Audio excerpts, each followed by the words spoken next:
Hello there, Wipper here, and once again, welcome back to another Forza Horizon 3 video. And in today's video, I am going to be modifying this BMW Isetta and trying to make it a semi-decent rally car. And I have no idea how well that's going to go, but we're going to see if we can actually make this thing at least semi-decent. So anyway, let's just back out here and go to the garage and upgrades. So the first thing I'm going to do is go through some of the upgrades which are going to be a bit different. So engine conversion, we're going to swap to a motorbike engine, of course, because there just isn't enough power in this thing. I mean, look at this, 13 horsepower to 196. That's going to give us a brilliant start, so let's go with that. Drivetrain swap, we're going to swap to an all-wheel drive drivetrain, but we're going to keep it naturally aspirated. We're not going to put on a turbo because I find that that tends to unsettle this car quite a lot, and you don't want to do that because it's already pretty hard to drive as it is. You don't want to be making it even harder to drive. So we're going to leave it naturally aspirated. And what else are we going to do with this car? Let's just go for the aero, I think, to begin with. So front bumper, we're going to go for a race front bumper. It just helps a bit with the handling. I'm not sure if it actually has any noticeable impact on the handling of the car, but we're going to go with it. And rear wing, we're going to go for the race wing, are we? Or should we get rid of it completely? Let's go for the race wing. It kind of decreases the speed, but it increases the handling, so that's probably going to help us a bit. Who knows? These are very minor changes in the grand scheme of things. For the tyre compound, we're going to go for the off-roading tyres, of course. And I don't know what to do about the tyre width. We're probably going to change the rims. What for, though? What we're going to swap them out for? Those? Yeah, we'll go for those. Who cares? I'm not too picky about the rims, really. Especially not on this car, where the rims are tiny anyway. Drivetrain. Gonna use the race versions of all of these. No harm in doing so. Anyway, so we've got brakes. Yeah, race brakes. We're going to be installing the off-road spring and dampers. For obvious reasons, of course. We're not going to go with the race. It's too low down, so we're going to go with those. Might do a bit of tuning on those as well. Front anti-roll bars, we're going to go with that. And rear anti-roll bars. That's what we want to see. And then we want a race chassis. Which one to go for, though? We'll go for the full roll cage. Why not? And that's pretty much it for all the upgrades, isn't it? There's nothing I'm missing, I don't think. So let's back out of this. We're going to install the setup. 196 horsepower. That's not too bad. I mean, we could throw a turbo on there, but I think it's going to make the car a bit uncontrollable. So we're going to leave that off for the moment. I don't know if it's actually going to be quicker in the long run to have a turbo, but I don't like them. I'll keep it naturally aspirated. So, for the designs, I've already pre-selected one, and it's in my designs. It's made by Sir Dude 420 Blaze. Memes. And it's Sonic, you know. Sanic. Not Sonic. It's Sanic, clearly.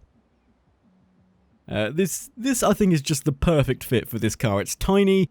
It's kind of spherical like Sonic when he rolls up into a ball, you know. It's perfect. It is perfect. So we're going to install this one.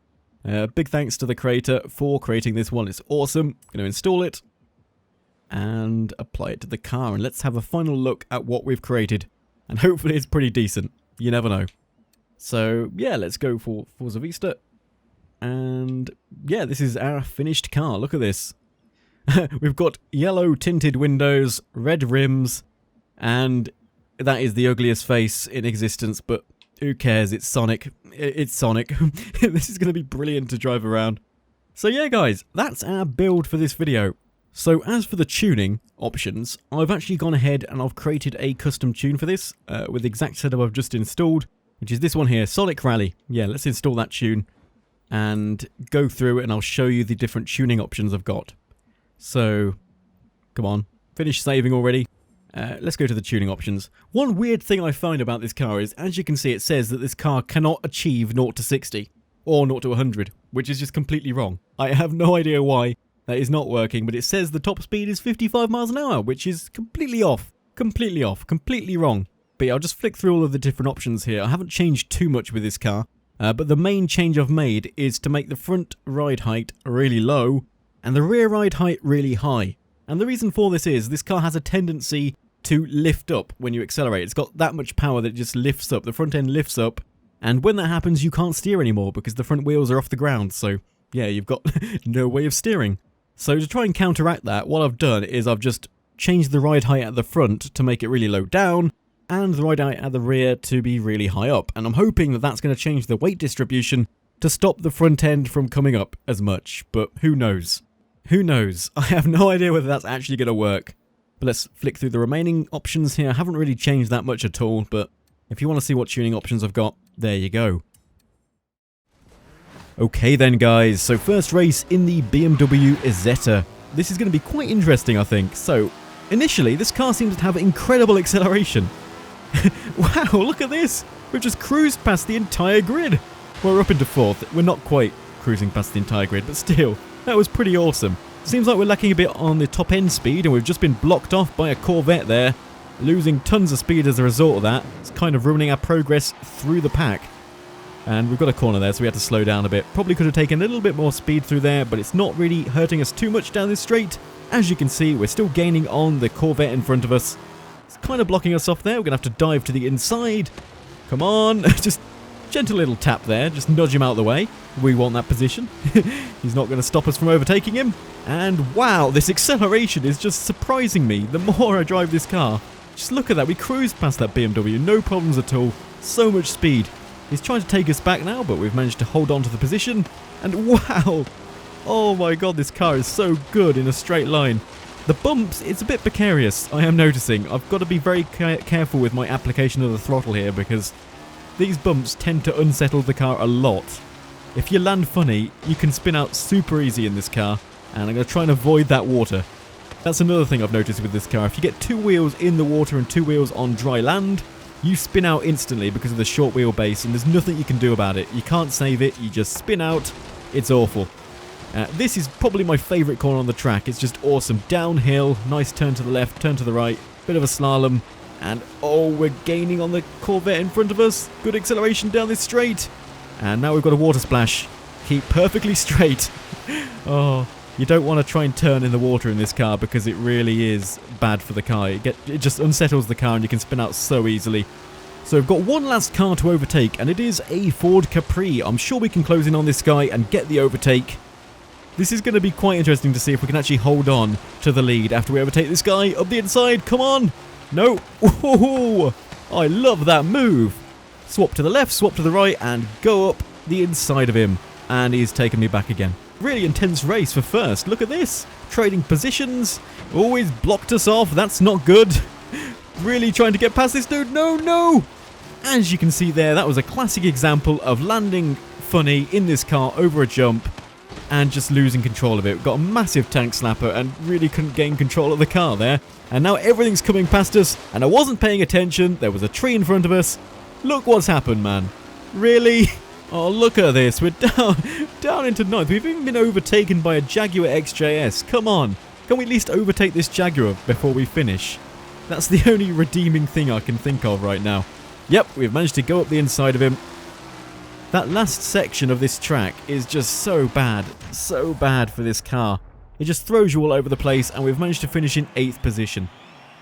That was looking so promising for a moment. I mean, we're up into 1st for a portion of that race, and oh man, just threw it all away.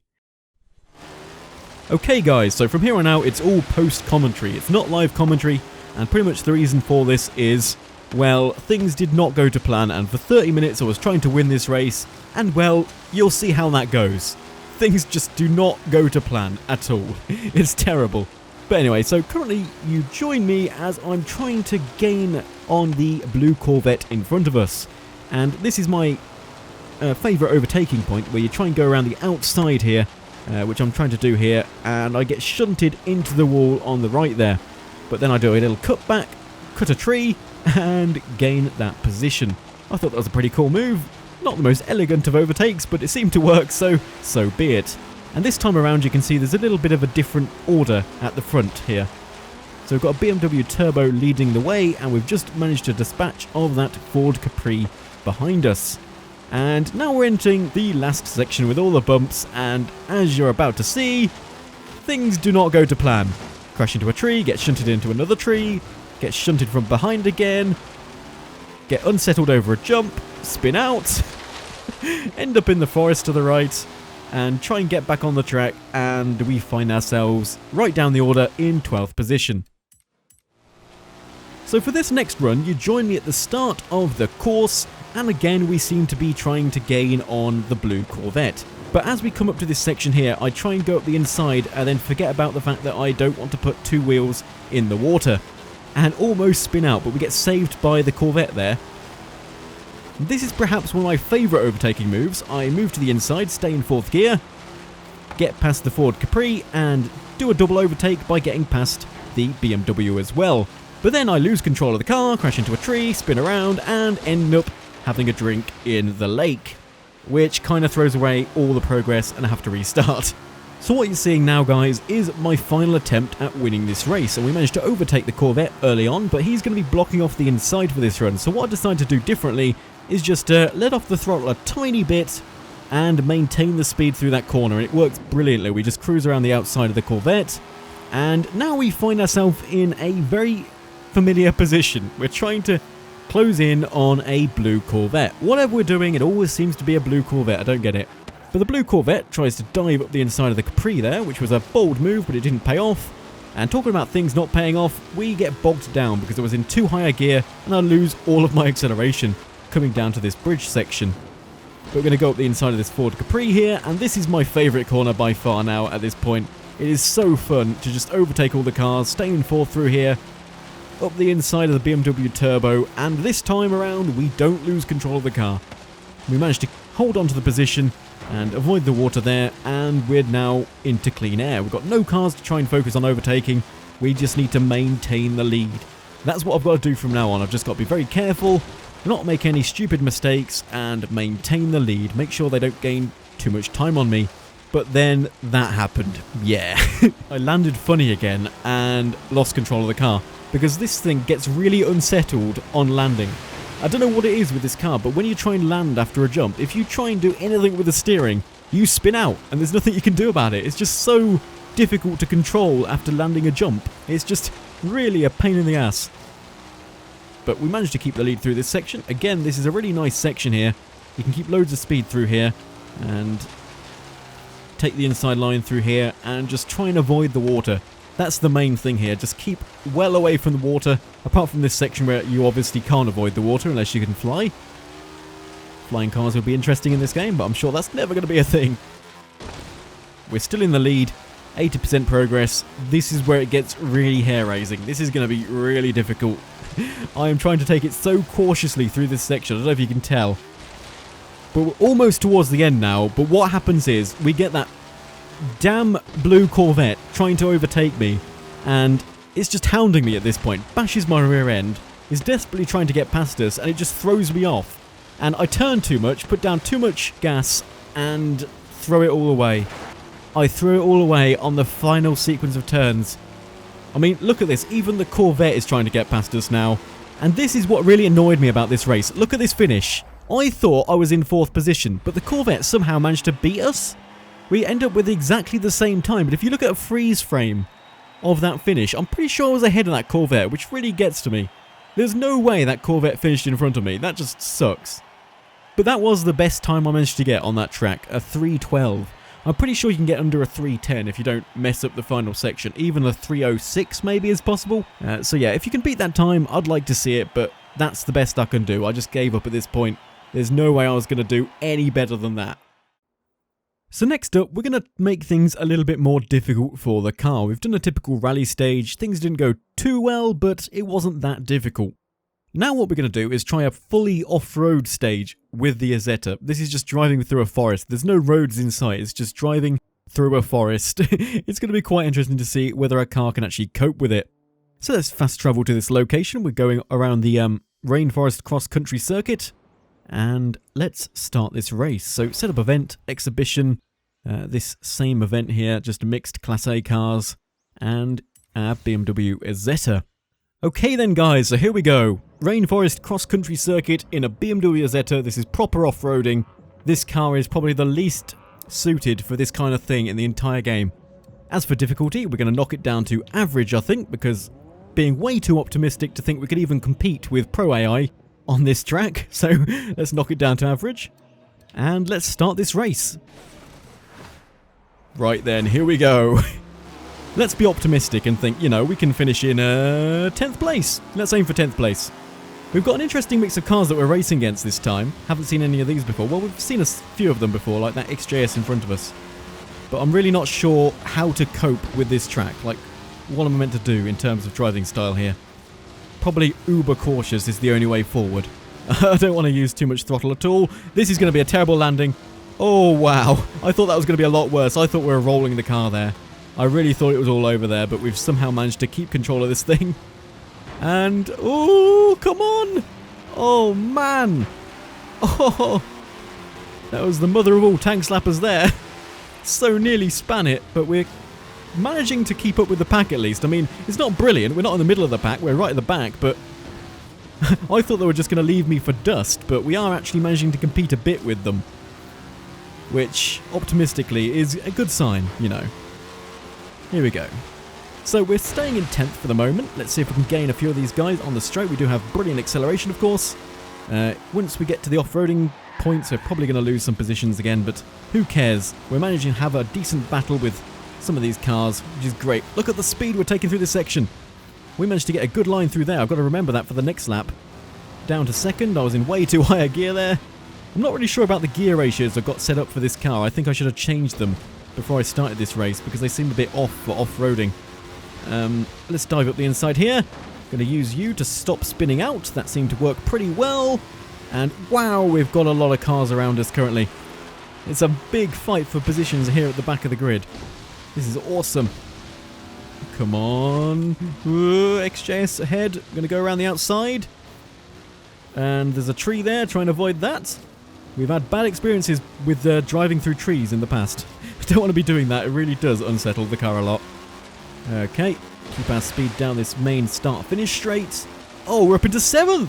What is going on here? Is this car actually semi-decent at off-roading? Fully off-roading? This is ridiculous. Wow, the BMW Isetta is impressing me. This is madness. It drives pretty well. I was expecting this thing to be uncontrollable, but look at this. We're up into 6th. What the hell is going on?